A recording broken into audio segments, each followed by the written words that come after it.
A Basement Story by Edward Eggleston. It was one of those obscure days, found only on the banks of Newfoundland.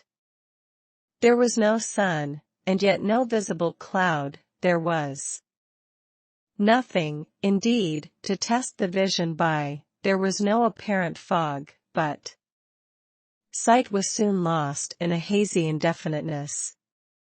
Near objects stood out with a distinctness almost startling. The swells ran high without sufficient provocation from the present wind, and attention was absorbed by the tremendous pitching of the steamer's bow, the wide arc described by the mainmast against no background at all, and by the smoky and bellying mainsail, kept spread to hold the vessel to some sort of steadiness in the waves. There was no storm, nor any dread of a storm, and the few passengers who were not seasick in stateroom bunks below, or stretched in numb passivity on the sofas in the music saloon, were watching the rough sea with a cheerful excitement. In the total absence of sky and the entire abolition of horizon, the eye rejoiced, like Noah's dove, to find some place of rest, and the mainsail, smoky like the air, but cutting the smoky air with a sharp plane, was such a resting place for the vision. This sail, and the reeky smokestack beyond, and the great near billows that emerged from time to time out of the grey obscurity, these seemed to save the universe from chaos. On such a day, the imagination is released from bounds. Individuality is lost, and space becomes absolute. The soul touches the poles of the infinite and the unconditioned. I do not pretend that such emotions filled the breasts of all the 20 passengers on deck that day. One man was a little seasick, and after every great rushing plunge of the steamer from a billow summit into a sea valley, he vented his irritation by wishing that he had there some of the poets that here. He paused and gasped as the ship balanced itself on another crest preparatory to another shoot down the flank of a swell, while the screw, thrown clean out of the water, rattled wildly in the unresisting air and made the ship quiver in every timber. Some of those poets, he resumed with bitterer indignation, that sing about the loveliness of the briny deep and the deep blue, but here an errant swell hit the vessel a tremendous blow on the broadside, making her roll heavily to starboard, and bringing up through the skylights sounds of breaking goblets thrown from the sideboards in the saloon below, while the passenger, who hated marine poetry, was capsized from his steamer chair and landed sprawling on the deck. A small group of young people on the forward part of the upper deck were passing the day in watching the swells and forecasting the effect of each upon the steamer, rejoicing in the rush upward, followed by the sudden falling downward, much as children enjoy the flying far aloft in a swing or on a teetering seesaw, to be frightened by the descent.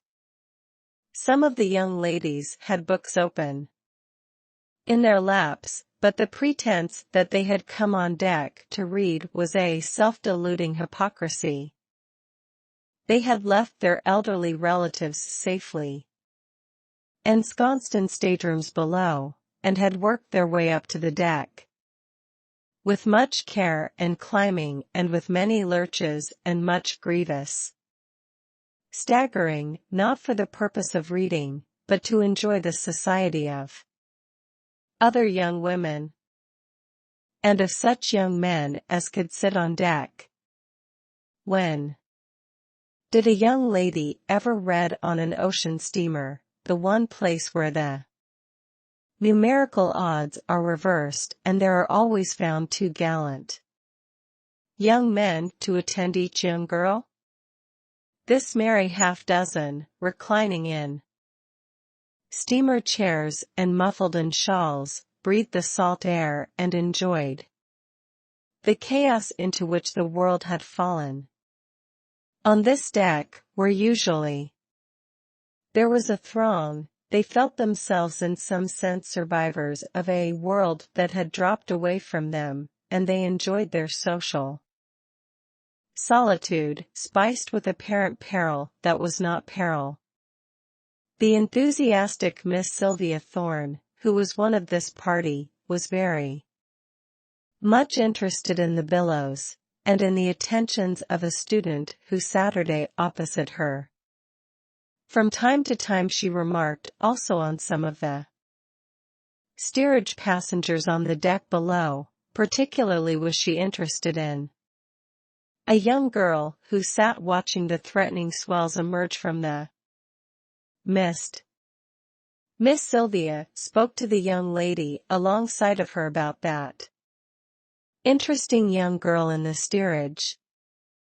But her companion said she had so much trouble with the Irish at home that she could not bear an Irish girl, even at sea. Her mother, she went on to say, had hired a girl who had proved most ungrateful. She had but hear a scream from all the party, told that a sea of more than usual magnitude was running up against the port side.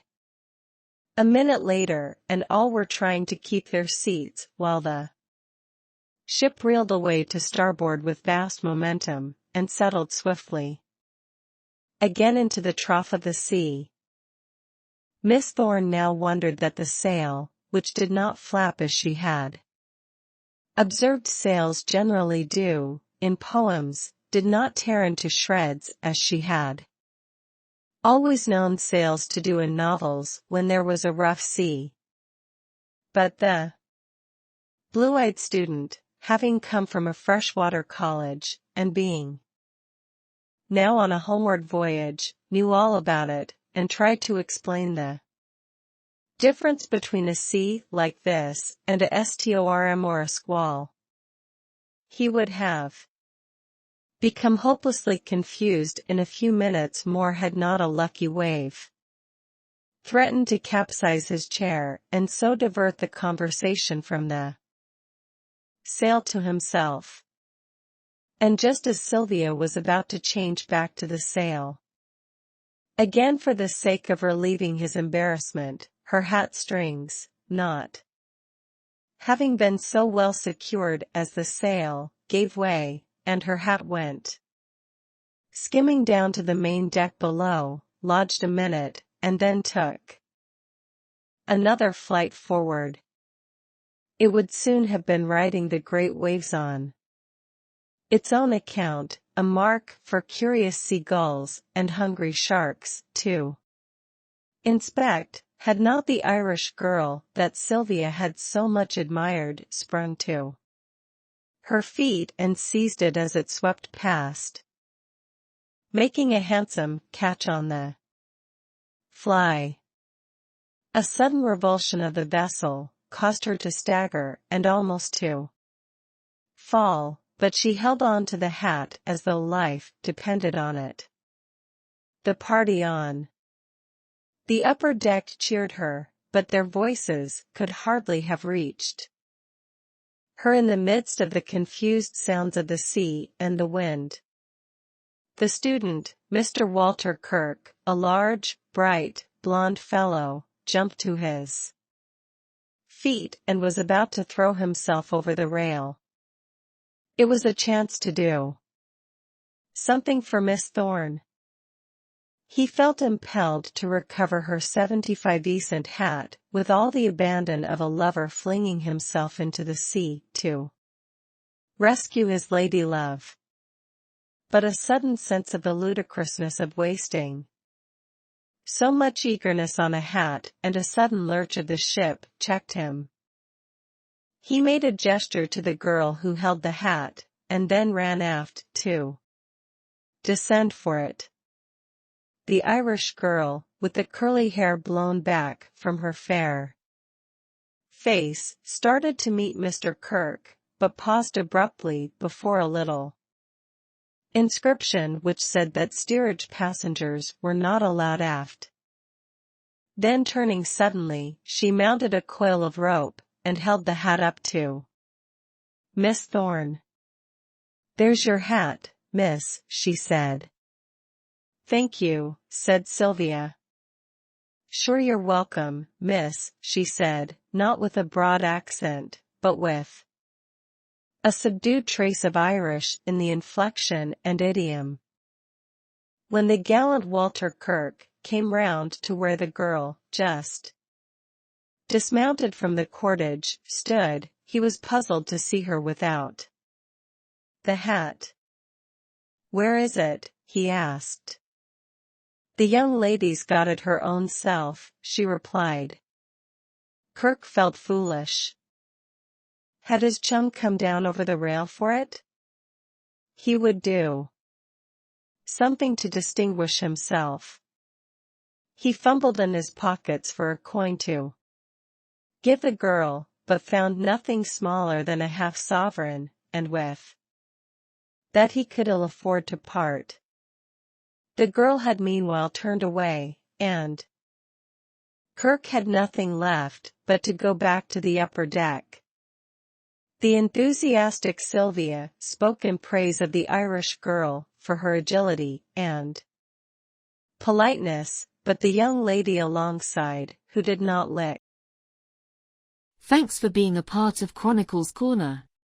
I hope you enjoyed the story. Don't forget to like, subscribe, and hit that bell icon for future updates. Goodbye.